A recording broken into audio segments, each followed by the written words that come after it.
नमस्कार विद्यार्थी मित्रांनो, अश्विनी बनकर मॅथ फंडा या यूट्यूब चॅनलमध्ये तुमचे सहर्ष स्वागत आहे.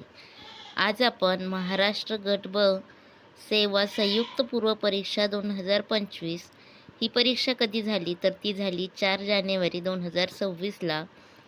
या परीक्षेत भूगोलावर विचारलेले सर्व प्रश्न आज आपण बघणार आहोत.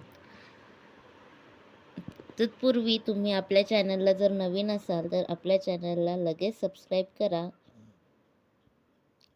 आणि बेल आयकॉनला क्लिक करा, म्हणजे यानंतर येणारे सर्व व्हिडिओ सर्वात पहिले तुम्हाला मिळतील. चला तर मग आपण आपल्या व्हिडिओला सुरुवात करूया.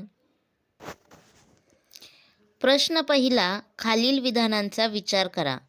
रायरेश्वरपासून शिंगणापूरपर्यंत पसरलेल्या रांगेला शंभू महादेव डोंगर रांगा असे म्हणतात.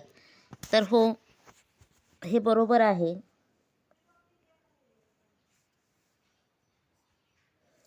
सातपुडा पर्वत रांगेमुळे नर्मदा व तापी नदीचे खोरे अलग झालेले आहे, हेही बरोबर. हरिश्चंद्र बालाघाट डोंगर रांगेमुळे गोदावरी व भीमा नदीचे खोरे अलग झालेले आहे, हेही बरोबर. गोदावरी व तापी नदीच्या खोऱ्यांना वेगळी करणारी सातमाळा अजिंठा डोंगर रांगा आहे, हेही बरोबर.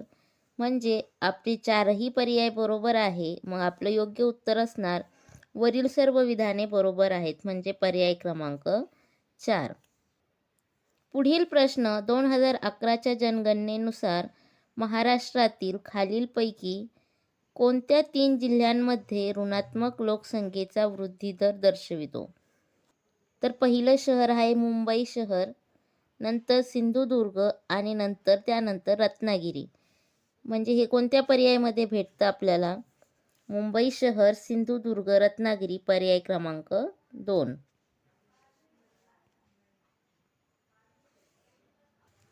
पुढील प्रश्न, संचालनालय खनिज विभाग नागपूर यांच्या 2011च्या आकडेवारीप्रमाणे महाराष्ट्रात लोकखनिजाचे साठे कोणत्या जिल्ह्यात अधिक आहेत?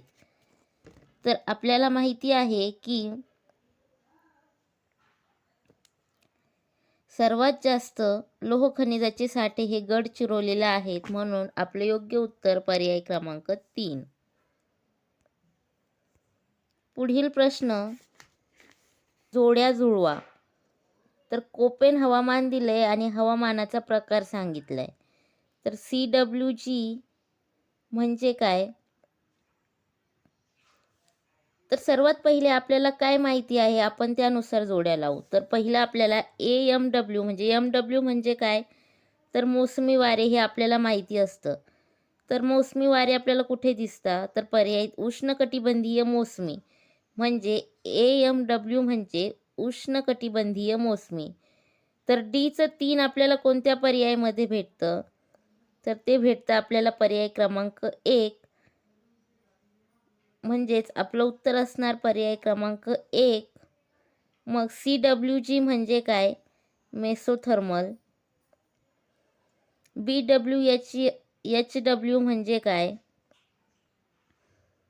उष्ण वाळवंट. आणि DFC म्हणजे काय? तर थंड आणि आर्द्र हिवाळा. म्हणजे आपलं योग्य उत्तर आहे पर्याय क्रमांक 1.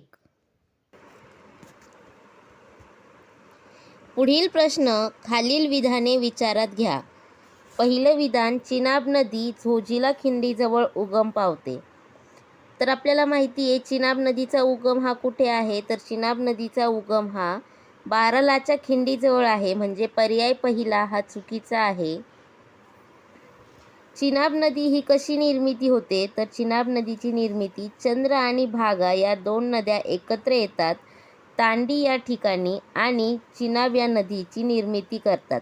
चिनाब नदीलाच आपण चंद्रभागा नदी असेही म्हणतो. त्यानंतर दुसरं विधान आहे, रावी नदीचा उगम रोहतांग खिंडीजवळ आहे. तर हे बरोबर. सतलज नदीचा उगम राकास तलावाजवळ आहे, हेही बरोबर. म्हणजे आपलं उत्तर आहे BC. तर कोणत्या पर्यायात दिसतं आपल्याला? पर्याय क्रमांक 3. पुढील प्रश्न, खालीलपैकी कोणती विधाने महाराष्ट्राच्या पर्जन्याबाबत अचूक आहेत? आता काय विचारलं, अचूक. अचूक म्हणजेच काय? अचूक म्हणजे योग्य कोणती विधाने आहेत. तर आपण बघू, पहिलं आहे, महाराष्ट्रात पावसाळ्याच्या आरंभी पश्चिमेकडून पूर्वेकडे वायुभार कमी होत जातो. बरोबर. राज्यातील पर्जन्याचे वितरण प्रामुख्याने नैसर्गिक वनस्पतीच्या वितरणावर अवलंबून असल्याचे आढळते. आपल्याला माहिती आहे, पर्जन्य हे वनस्पतीवर अवलंबून असते का? तर नाही. वनस्पती या पर्जन्यावर अवलंबून असतात. म्हणून दुसरं वाक्य हे चुकीचं आहे. पर्जन्य हे वनस्पतीवर अवलंबून नसते. नैऋत्य मोसमी वारे घाट माथ्यावरून पूर्वेकडे जातात तेव्हा त्यांची बाष्पधारण शक्ती वाढते, हे योग्य.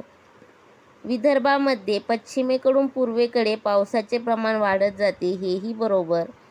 म्हणजेच 3 विधान बरोबर आहेत, ए, सी, डी.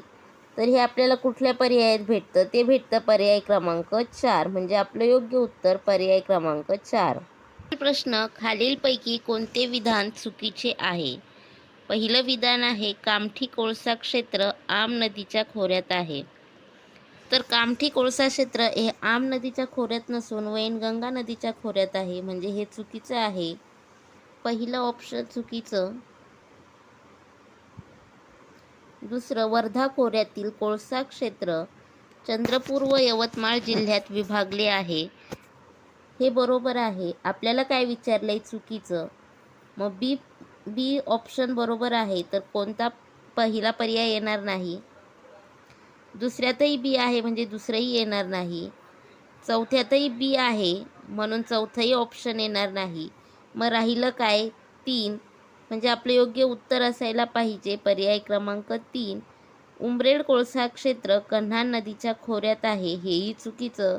महाराष्ट्रातील तुर्भे या ठिकाणी कॅनडाच्या सहाय्याने अप्सरा व ब्रिटनच्या सहाय्याने सायरस या अणुभट्ट्या उभारण्यात आलेल्या आहेत.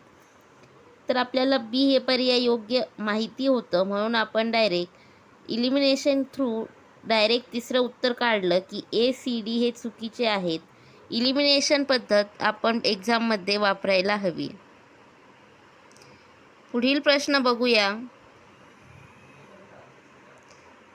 पाणलोट क्षेत्र विभाग कार्यक्रमाचे खालीलपैकी कोणते उद्देश आहेत? पहिला पर्याय, भूमी उपयोजन आणि उत्पादनात पर्याप्त वाढ करणे. बरोबर. वाहत्या पाण्याला नियंत्रित करून भूमीचे क्षरण थांबविणे. बरोबर. गुंतवणूक कमी, उत्पादन खर्चात वाढ करणे. तर हे चुकीचं. खर्चात वाढ केल्याने पाणलोट क्षेत्र कार्यक्रमाचा उद्देश असणार नाही. म्हणून आपलं योग्य उत्तर ए, बी म्हणजे पर्याय क्रमांक 2.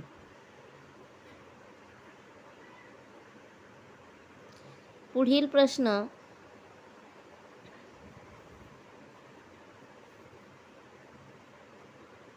महात्मा फुले कृषी विद्यापीठाचे डाळिंब तंत्रज्ञान संशोधन केंद्र लखमापूर येथे आहे. बरोबर.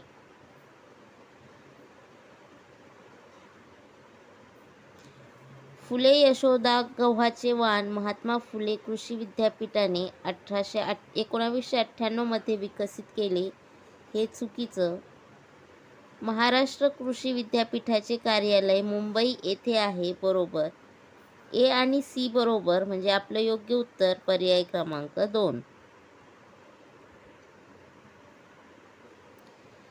पुढील प्रश्न, खालीलपैकी कोणती विधाने बरोबर आहेत?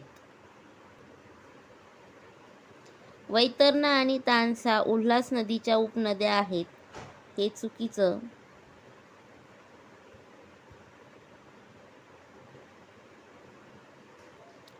खानापूर पठाराच्या दक्षिणेला कृष्णा नदीचे खोरे आहे. बरोबर. मन्याळ नदी खोरे गोदावरी नदी खोऱ्यात आहे. बरोबर. म्हणजे आपलं योग्य उत्तर पर्याय क्रमांक 4.